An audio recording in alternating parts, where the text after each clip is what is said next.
bersama Nasdem ini memang tidak pantas untuk berada di dalam representasi yang bisa dikirimkan untuk mengisi anggota kabinet di bawah kepemimpinan Presiden Prabowo dan saudara kita.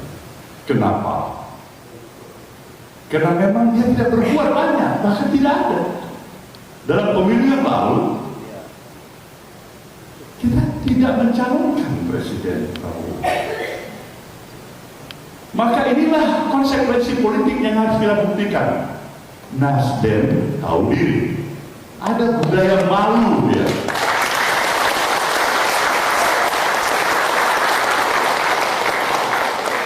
Dia tidak ikut berjuang memperjuangkan Presiden Prabowo. Bukan berarti dia tidak suka, bukan berarti dia tidak ikut berbahagia dan bergembira ketika Presiden Prabowo terpilih. Kita berbahagia untuk itu. Tapi kita juga tetap dengan konsistensi atas nilai moralitas yang kita miliki.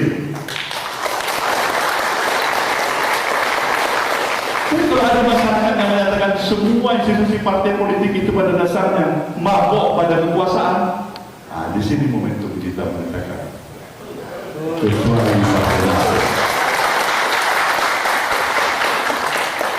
Ini sumbangsi kita, jangan disalahartikan dan siapa pemahaman. Kenapa Nasdem tidak ikut dalam kabinet?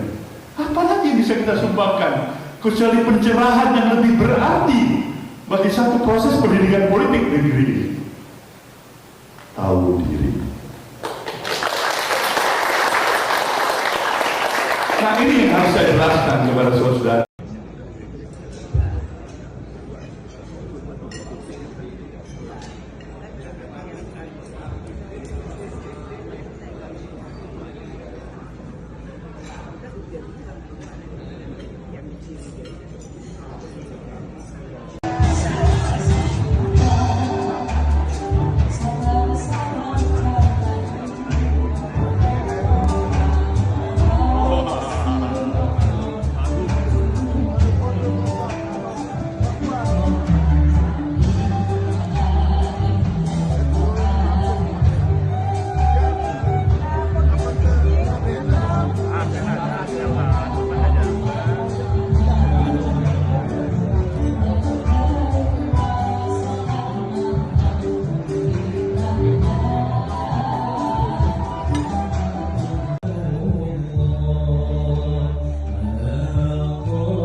Hubungannya hangat Pak antara Pak Jokowi dengan PDIP ini. Hubungannya memang hangat betul, memang hangat dengan Mbak Puan hangat. Kalau dengan Ibu Megawati? Dengan Ibu apakah nantinya bakal pertemuan dengan Ibu Megawati setelah Mbak Puan? Ya belum, tapi akan apa ya? Ke depan saya kira akan baik-baik saja.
Assalamualaikum warahmatullahi wabarakatuh.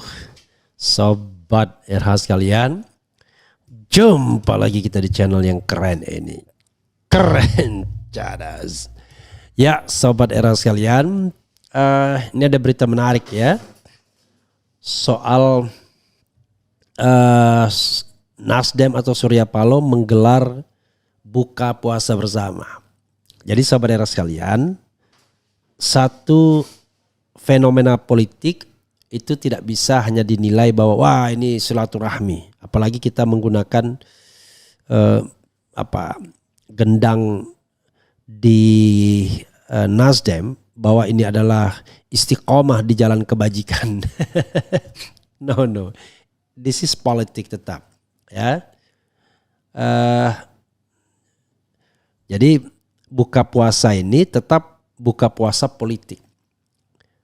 Dan aktor-aktor yang diundang yang kemudian datang juga menunjukkan konstelasi politik. Jadi tidak bisa kita secara ini mengatakan wah ini tidak ada apa-apanya. Coba kita lihat misalnya yang jelas yang datang itu satu ya, tokohnya adalah Joko Widodo. Lalu ada Puan Maharani, ada Tri Sutrisno. Itulah 3 tokoh yang puncak. Yang lainnya tidak terlihat, termasuk Presiden Prabowo. Oke, nanti akan kita lihat ya. Coba kita bacakan dulu, nanti kita akan lihat why dan lain sebagainya. Coba kita lihat ya. Surya Paloh beber alasan duduk di APID ya. Nih, alhamdulillah Nasdem gelar buka bersama, Jokowi hingga Puan hadir, Anies Baswedan belum. Ya, coba belum terlihat ya. Ini dari kemarin, tapi saya kira sudah nggak jelas ya. Partai Nasdem menggelar acara buka puasa bersama di kantor DPP Partai Nasdem atau Nasdem Tower, Jakarta Pusat kemarin ya. Bahkan bukan kemarin, 2 hari yang lalu. Berdasarkan pantauan suara.com, Jokowi tampil hadir di Nasdem Tower, kedatangan disambut sejumlah elit Nasdem dari mulai Victor Laiskodat, Siti Nurbaya hingga Ahmad Sahroni. Jokowi datang dengan pakaian batik berwarna dominan coklat. Usai disambut, Jokowi kemudian diarahkan untuk bertemu dengan Ketua Umum DPP Partai Nasdem Surya Paloh. Mantan Wali Kota Solo tersebut beserta petinggi Nasdem langsung berjalan menuju ke arah lift untuk menuju ruang acara buka bersama tanpa memberikan pernyataan apapun kepada awak media. Tak lama berselang, Ketua DPP PDIP yang juga Ketua DPR RI Puan Maharani turut hadir dalam acara buka puasa bersama Nasdem ini. Puan hadir dengan pakaian muslim berwarna putih yang disambut oleh elit Nasdem Lestari Murdiat, Sugeng Suparwoto hingga Saan Mustopa. Puan langsung bergegas diantar masuk ke dalam ruang acara. Saat ditanya awak media yang meliput, Puan mengaku akan membuka obrolan dengan Jokowi. Hangat dong, orang nggak ada apa-apa, hangat, kata Puan. Kemudian ketika disinggung soal hubungan PDIP dan Jokowi memanas akhir-akhir ini, Puan menegaskan hubungannya dengan Jokowi hangat. Selalu hangat, ujarnya. Di sisi lain, Puan mengaku baru mengetahui jika Jokowi diundang juga dalam acara buka puasa Partai Nasdem. Masa dia nggak tanya siapa aja diundang? Saya baru tahu Pak Jokowi datang. Saya datang ke sini kan diundang oleh Pak Surya Paloh untuk bukber di kantor Nasdem. Nanti baru mau ketemu Pak Jokowi, katanya. Sementara itu sejumlah tokoh juga sudah datang ke acara tersebut seperti Presiden PKS Ahmad Saiku, Wakil Ketua Umum PKB Jazilul Fawait hingga Wapres ke-6 Tri Sutrisno. Ada juga Gubernur Jakarta Pramono Anung. Sementara itu belum terlihat kedatangan dari Anies Baswedan yang dalam Pilpres 2024 lalu merupakan calon presiden yang diusung oleh Partai Nasdem. Surya Paloh duduk bersama Jokowi dan Puan Maharani di meja yang sama. Saat ketiga tokoh tersebut duduk dalam satu meja, terlihat ada pembicaraan serius dari raut wajah mereka. Meski begitu, tidak diketahui bahasan yang dibicarakan mereka dalam agenda Nasdem pada Jumat petang. Sebenarnya dalam meja tersebut juga ada Wapres ke-6 Tri Sutrisno, namun tak terlibat langsung obrolan. Dalam kesempatan itu, Jokowi, Surya Paloh dan Puan mengobrol sambil menyantap makanan berbuka yang disajikan. Hal tersebut terlihat dari salah satu makanan yang disajikan di atas meja, yakni sate ayam. Pemandangan ini cukup menarik lantaran Jokowi merupakan bekas kader PDIP yang dipecat beberapa waktu lalu. Namun dalam pertemuan tersebut, Puan yang menjabat sebagai ketua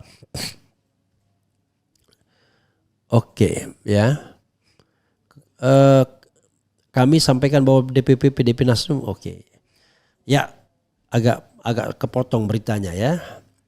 Lagi saya juga minta maaf. Lagi-lagi agak susah ngomongnya karena sakit ya, lidah sama ininya ada luka ya. Jadi saudara sekalian, apa yang ingin kita lihat ya, banyak hal sebenarnya. Banyak yang bisa kita bahas dari sini. Pertama, jelas Prabowo tidak datang. Yang kedua, jelas Megawati tidak datang. Yang ketiga, jelas SBY tidak datang. Gak mungkin gak diundang kan. Yang keempat, jelas Anies Baswedan tidak datang. Nah, yang datang adalah Puan Maharani dan Jokowi.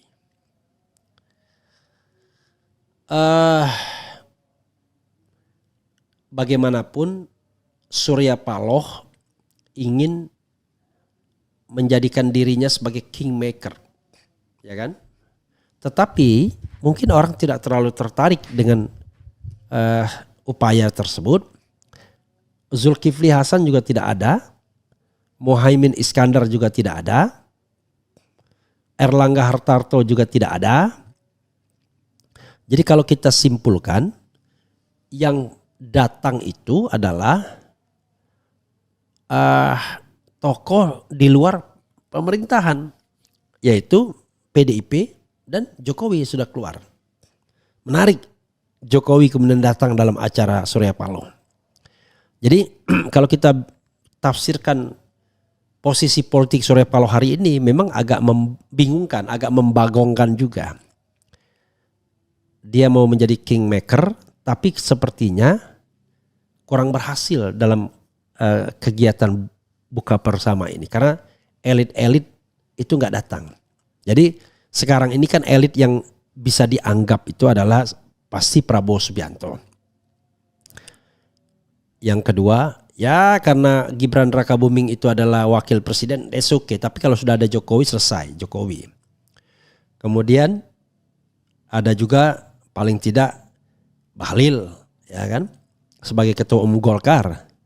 Ada juga Erlangga Hartarto, mungkin masih bisa dianggap elit.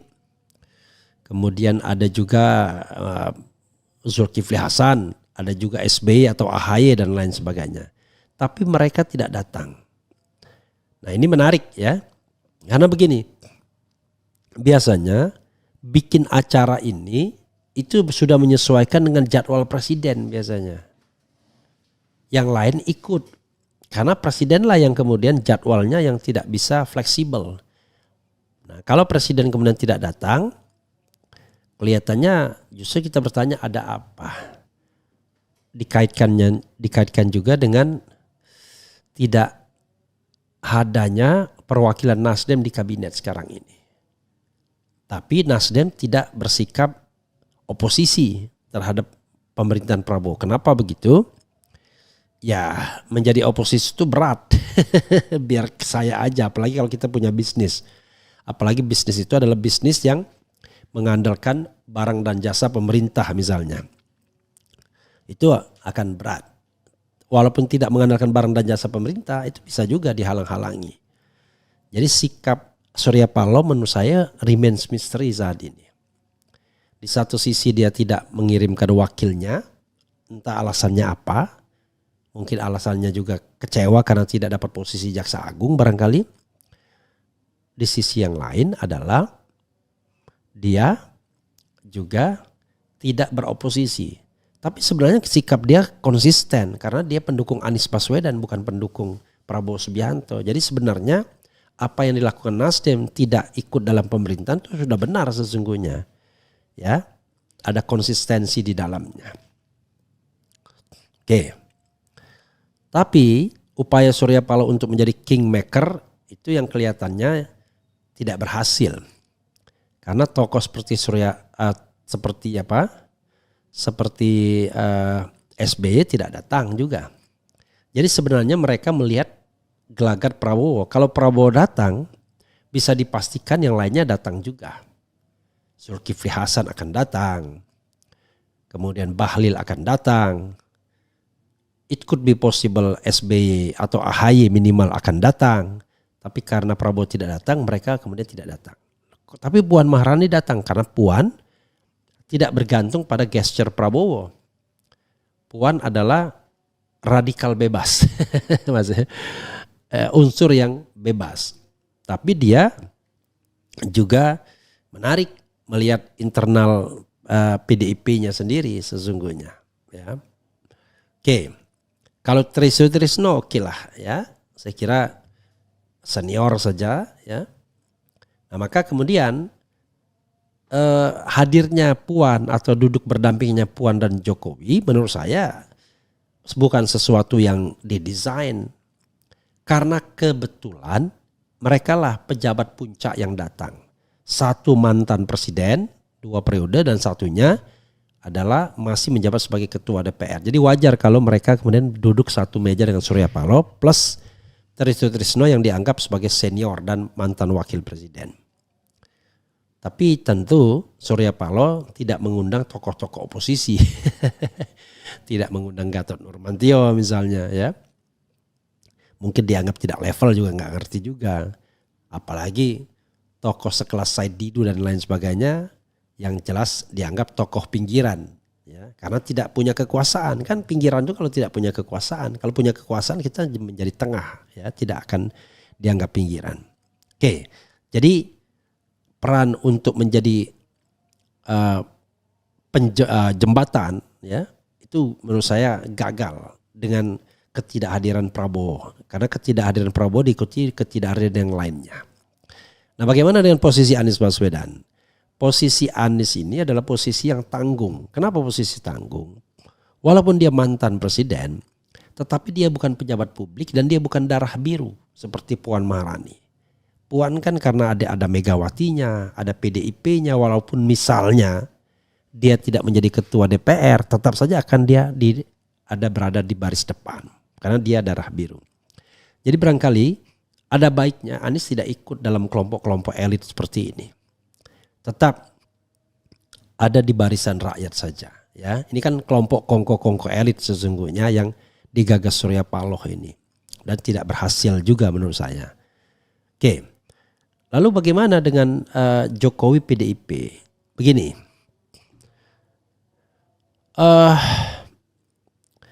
Puan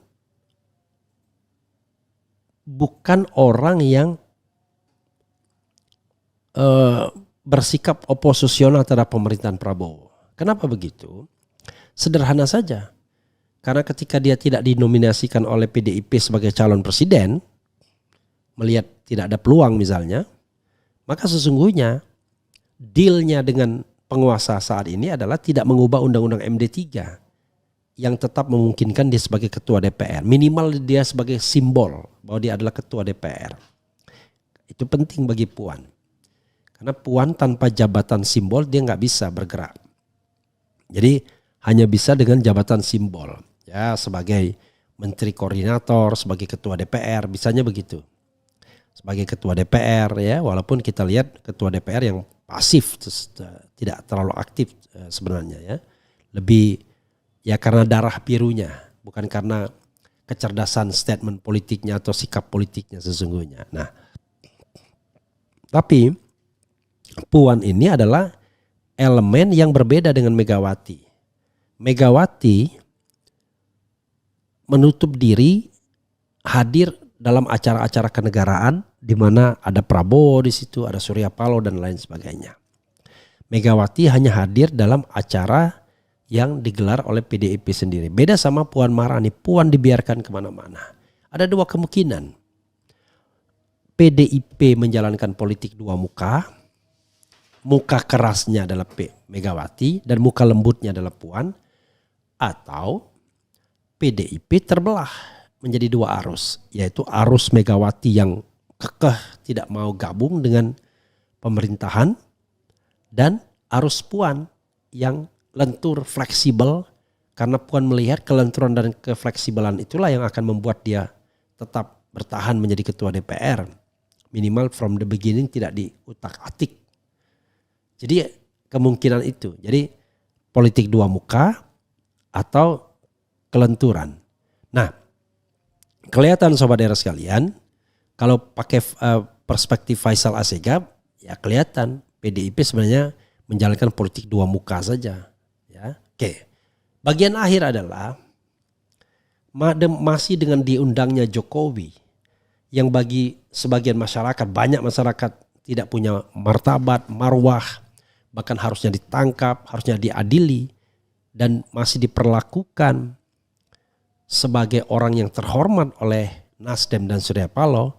Ini tentu ya menyakitkan dalam tanda kutip pihak-pihak yang selama ini kritis terhadap Jokowi dan meminta agar mantan presiden ini diadili, ditangkap dan diadili. Jadi sekali lagi Nasdem dan Surya Paloh betul-betul mewakili suara elit, bukan suara masyarakat. Ya, masyarakat menginginkan Jokowi ditangkap, tapi dia malah berasik masuk dengan Jokowi, memberikan karpet merah kepada Jokowi. Ini, tapi sekali lagi, ya itulah partai politik hari ini. Tidak ada yang berani standing di masyarakat. Misalnya dalam kasus-kasus PIK dan lain sebagainya. Mana partai politik hadir, ya kan? Tapi kalau buka puasa bersama para elit, hadir semua ya. Senyum-senyum dan lain sebagainya. Tapi mana ada elit partai politik yang mau standing membela orang-orang kecil yang teraniaya misalnya. Atau menyuarakan buka kasus KM50. Nah ini sebuah bukan paradoks, sebuah fenomena yang ya mesti kita sadari. Ya begitulah partai politik. Jadi sekali lagi lebih bagus memang Anies tidak hadir dalam buka bersama seperti ini karena pasti akan lebih melukai pendukungnya. Apalagi nanti kehadirannya tidak disambut secara adequate memadai. Saya kira Anies juga akan tahu. Pertama, dia tidak akan ditempatkan duduk yang katakanlah yang ya karena bagi Surya Paloh Anies siapa sih? Atau saya juga katanya yang menempatkan dia sebagai calon presiden. Kan begitu. Tapi jangan lupa ya, Anda menempatkannya sebagai calon presiden karena dia kan punya popularitas. Dia punya masa yang real. Bahkan kalau kita mau jujur masanya jauh lebih real daripada masa Prabowo. Masa elit tapi masa yang bisa mempengaruhi kekuasaan. Sederhana kan? Tapi grassroots-nya dipegang oleh Anies Baswedan, bukan dipegang oleh Prabowo Subianto.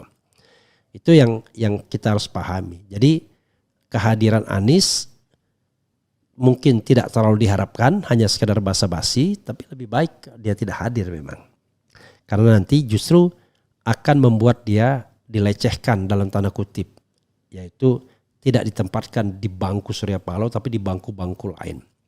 Karena memang secara protokoler kenegaraan dia bukan siapa-siapa, cuma mantan calon presiden ya, tidak punya jabatan publik apa-apa. Begitu saudara sekalian. Kemudian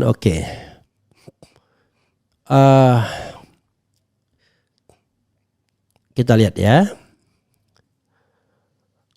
Kita bacakan komentar Sobat Era sekalian. Alhamdulillah Pak Anies enggak datang, kaum munafikun lagi berkumpul bang. Di saat rakyat susah mereka ongkang-ongkang kaki. Enggak boleh mengatakan demikian ya. Itu istiqomah di jalan kemunafikan bang. Enggak boleh juga ya. Enggak perlu Mas Anies Baswedan hadir. Ternyata selama ini cuma sandiwara saja dua entitas perusahaan KRI, Jokowi dan PDIP. Yaitu lagunya Grand Flery ya. Sandiwarakah selama ini.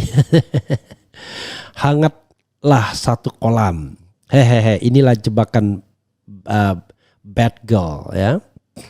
Bad girl apa ini? Gak ada pakai T soalnya. Ketua hanya nama tidak pada tindakan ya. Itu satu rumpun lah. Emang apa diundang? Wakakakak. Ya, kita juga tanya diundang nggak ya? Di saat orang-orang mulai bersimpati pada PDIP, Habib Rizik justru ingatkan umat untuk tidak melupakan bahwa PDIP itu juga zalim. Saat berkuasa, pura-pura terzalimi sekarang, makin yakin ikuti arahan IBAHRS.